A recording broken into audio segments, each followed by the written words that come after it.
is? By far, the most sophisticated geopolitical players in the world are the Chinese leaders. By far.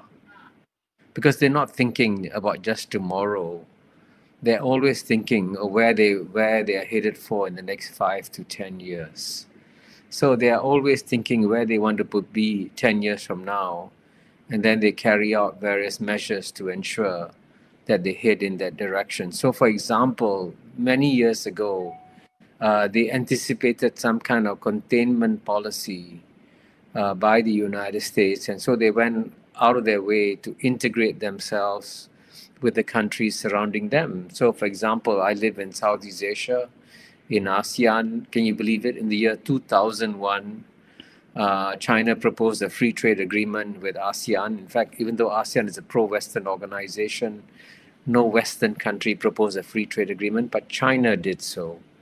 And the result of that was that China's trade with ASEAN, Southeast Asia, went up from 40 billion in the year 2000 to 975 billion by 2022, making it the world's largest trading relationship.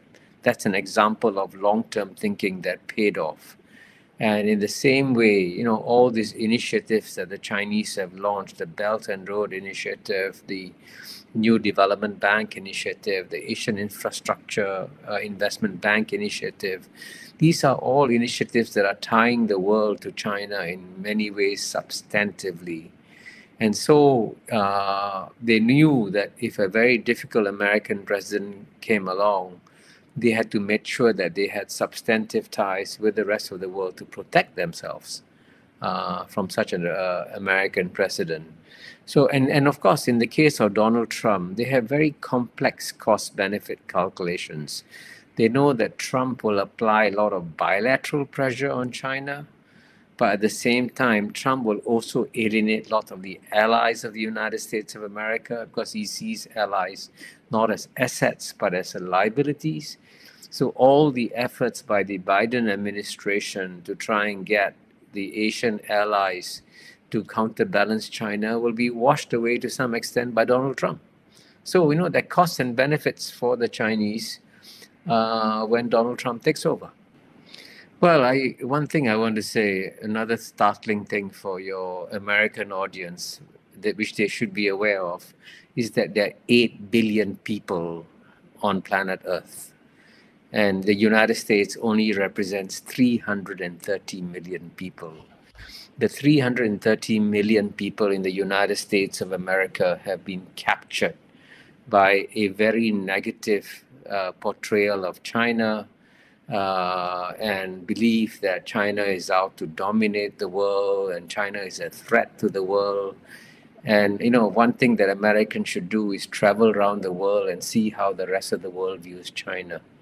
And they'll be surprised to discover that almost no other country shares this incredibly negative view of China that the Americans have developed of China. And Americans have isolated themselves from the rest of the world with their characterizations of China, because if you look around the world substantively, most countries in the world are stepping up their links with China. And I mean, what about major neighbors, Japan and India? Do they have a more optimistic view of China than the United States? No, I think it is. It is, by the way, when you live next to a country that used to be a mouse, small mouse, and remember in the year 1980, the U.S. economy was 10 times the size of China. Now it's only 1.5 times bigger. So in the region, a mouse has become an elephant. And trust me, of course, every neighbor of China is concerned about China's rise. But the question is, how do you manage China's rise?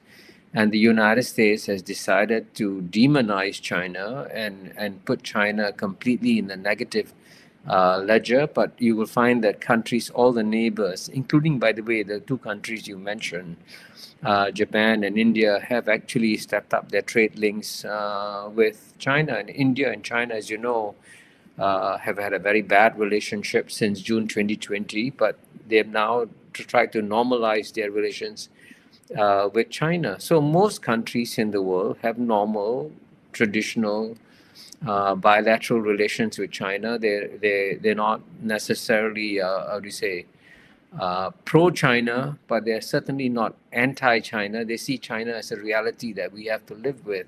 So the American perception of China is not shared by the vast majority of the world's population. And I'm surprised how few Americans are aware of this huge reality that Americans have isolated themselves with their demonization of China.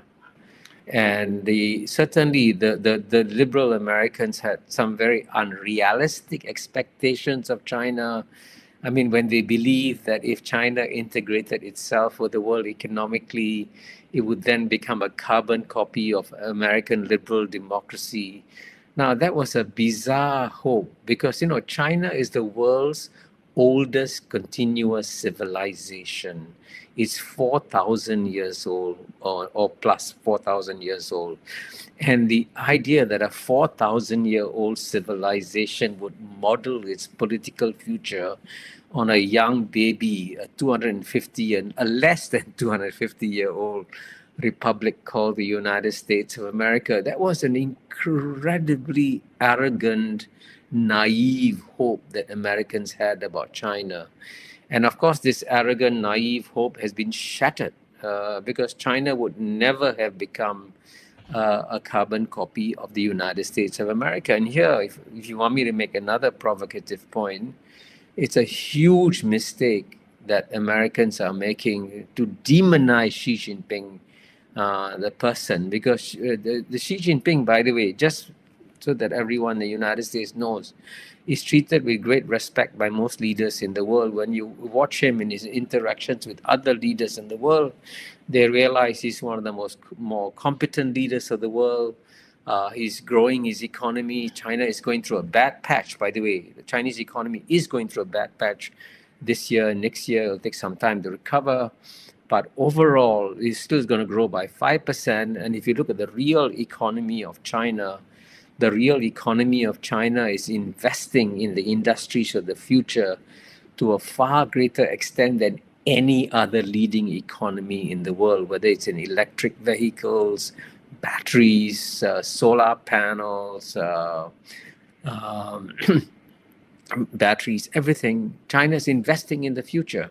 So I think it's better to treat China as, frankly, as a serious competitor and not demonize it either way.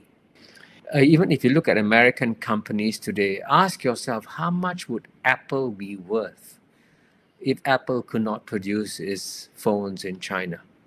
How much would Tesla be worth if it could not produce its cars in China?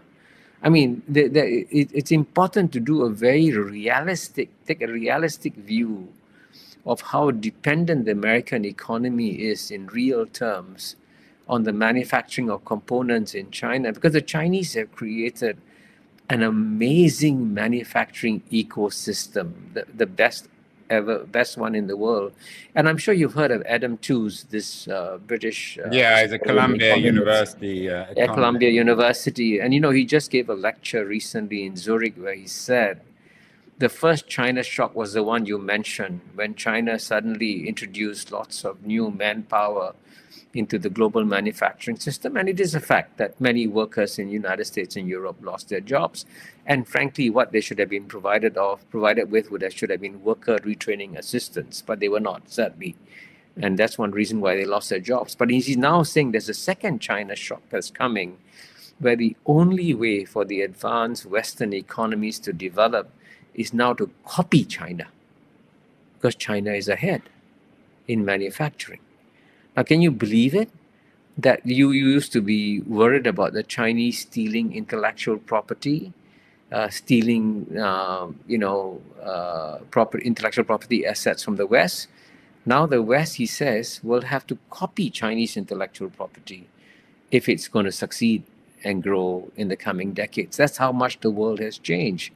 And this is why my goal is to give my American friends a more realistic view of the world that we have today, rather than the mythical view that dominates the description, the portrayals of China in the American liberal media.